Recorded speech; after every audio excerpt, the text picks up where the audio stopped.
Hello दोस्तों, exam fast YouTube channel में आप लोगों का स्वागत है। मैं संदीप सर रेगुलर की तरह जो है आज आप लोगों की करंट अफेयर्स की कक्षाएं लेकर आया हूं, जो कि काफ़ी महत्वपूर्ण है आपके आगामी प्रतियोगी परीक्षाओं के लिए। याद रखिएगा, यह आने वाली कोई भी परीक्षाएं हैं जो आपके एग्जाम के लिए काफ़ी महत्वपूर्ण होने वाला है। ये आपका करंट अफेयर्स रेगुलर आप बने रहिएगा ताकि आप किसी भी प्रतियोगी परीक्षाओं को आसानी से करंट अफेयर्स का टेंशन नहीं लेना है। ठीक है, चलिए आते हैं। यहाँ पर हाल ही में लीलावती, याद रखिएगा, का निधन हो गया है। यह क्या थी? लेखिका थी, गायिका थी, अभिनेत्री थी या खिलाड़ी थी? याद रखिएगा, ये बहुत ही चर्चित जो है अभिनेत्री थी। और ये कहाँ की थी? कन्नड़ अभिनेत्री थी। याद रखिएगा, कन्नड़ अभिनेत्री थी। काफी चर्चा में रहा क्योंकि इन्होंने कई पदक भी प्राप्त किए थे, तो इसकी वजह से इनका काफी चर्चा में रहा, तो इसलिए ये बहुत ही इम्पोर्टेंट जो है सिद्ध होने वाला है आपकी प्रतियोगी परीक्षाओं के लिए। ठीक है, चलिए और आगे बढ़ते हैं अगले क्वेश्चन की तरफ। अगला क्वेश्चन आपका हो जाएगा, यहाँ पर देखते हैं, हाल ही में किस राज्य की टीम दावोस जा रही है जो कि विश्व आर्थिक मंच में भाग लेने के लिए? ठीक है, किस राज्य द्वारा ये टीम भेजा जा रहा है? तो यहाँ पर कह सकते हैं महाराष्ट्र है, मध्य प्रदेश है, या उत्तर प्रदेश है, या बिहार है। यहाँ पे हम लोग कह सकते हैं कि आपका उत्तर प्रदेश जो है जा रहा है। ये उत्तर प्रदेश आयोग के लिए इंपॉर्टेंट है। योगी जी ने जो है गठन किया है और विश्व आर्थिक मंच के लिए जो है जा रही है। ठीक है, तो चलिए और आगे बढ़ते हैं अगले क्वेश्चन की तरफ। अगला क्वेश्चन हो जाएगा, हाल ही में जारी एक वैश्विक जो है प्रदूषण रैंकिंग जो जारी किया गया था, जिनमें कौन सा शहर शीर्ष स्थान पे है?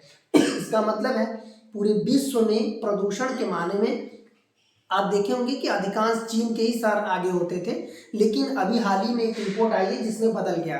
ये आपका हो जाएगा मुंबई, नई दिल्ली, टोक्यो या लाहौर। तो यहाँ से देखिए एग्जाम में क्वेश्चन पूछ सकता है, क्योंकि इससे पहले बीजिंग दे रहा था, सियांग दे रहा था, मतलब चाइना के शहर दे रहे थे, लेकिन अब आपका क्या हो जाएगा? लाहौर हो जाएगा। लाहौर इस समय प्रदूषण के मामले में किस नंबर पे है? प्रथम स्थान पे। आप देखिए दिल्ली भी जो है पूरे विश्व में तीसरे स्थान पे हो गई।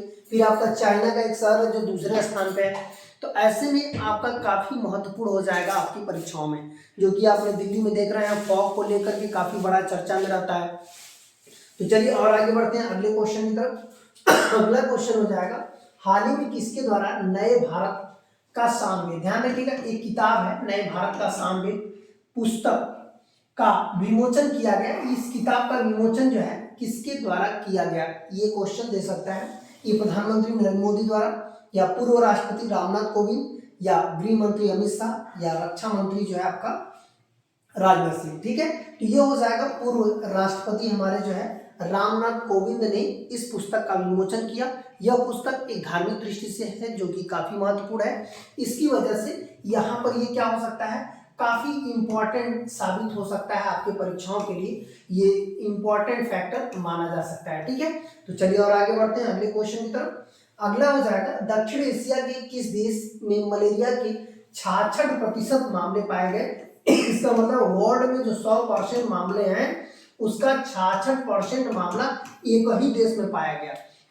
ऐसा बड़ा रिकॉर्ड जो है अभी पहली बार हुआ काफी लंबे समय के बाद। WHO भी एक चौंकाने वाली रिपोर्ट देख करके काफी कह सकते हैं कि रिपोर्ट तैयार किया, जिसमें आप देखे होंगे कि ये चौंकाने वाली रिपोर्ट है कि पाकिस्तान में हुआ था, भारत में हुआ था, चाइना में हुआ था, बांग्लादेश में।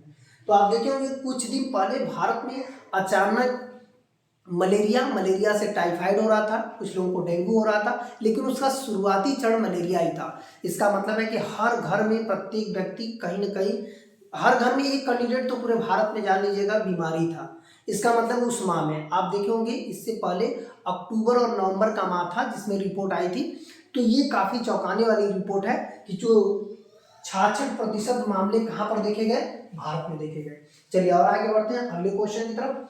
अगला क्वेश्चन है, हाल ही में आरबीआई ने यूपीआई की जो सीमा, जो हम लोग यूपीआई का इस्तेमाल करते हैं, चाहे वो भीम ऐप हो, चाहे आपका फोन पे हो, उसकी सीमा जो है बढ़ा दी है। और बढ़ाकर कितना कर दिया है? तो 2 लाख किया है, 3 लाख किया है, या 5 लाख किया है, 7 लाख। यूपीआई से लेन देन आप कितना तक कर सकते हो? आप 5 लाख रुपए तक आप यूपीआई से लेन देन कर सकते हो। तो इतना आपका करंट अफेयर्स आज इतना ही था। अंत तक बने रहने के लिए बहुत बहुत धन्यवाद। यदि वीडियो पसंद आती है तो लाइक सब्सक्राइब शेयर जरूर करिएगा। धन्यवाद।